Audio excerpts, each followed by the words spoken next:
The conflict in the Middle East is impacting oil prices. Joining me now to discuss is Matt McClain, Petroleum Analyst at Gas Buddy. Matt, good morning. Glad that you could be with us today. Some experts are saying prices are going to skyrocket, others saying that they won't. What's your take, and what are you watching for as the North American markets open shortly? Well, we try to always avoid words like skyrocket when it comes to gas prices, but we can confirm literally as a live feed that we are seeing prices on the increase. Yesterday, throughout news outlets in Canada, we were talking about how prices would increase 5 to 15 cents per liter. The unfortunate aspect is we're looking at an additional 5 to 15 cents per liter on top of the 5 to 15 cents we had talked about yesterday. The reason for that is when it comes to a conflict in our analysis, we always basically take the previous day, or in this case, the previous weekend, plus now yesterday's actions throughout the conflict to come up with a particular analysis of what we think is going to happen with gas prices.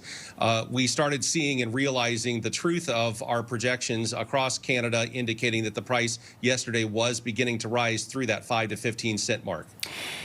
Iran has threatened to set fire to any ship that tries to go through the Strait of Hormuz. How problematic is that? Will that lead to higher oil prices?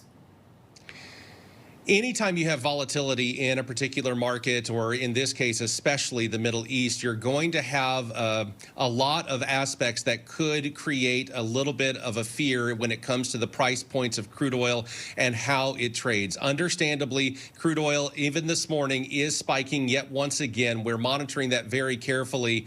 So, we're talking 10 to 30 cents per liter increase that is currently underway across all of Canada and really across the globe, but especially to your neighbors in the south of the United States as well. Price point is basically moving in that direction. I don't know, unless they begin following through with some of that, whether or not it is going to create even more upheaval in the crude oil market at this point. I think it's probably going to be more of an actions that speak louder than words. And Matt, a final thought from you, if you will, on the knock-on effect of having oil prices high for a prolonged period of time. What could it be?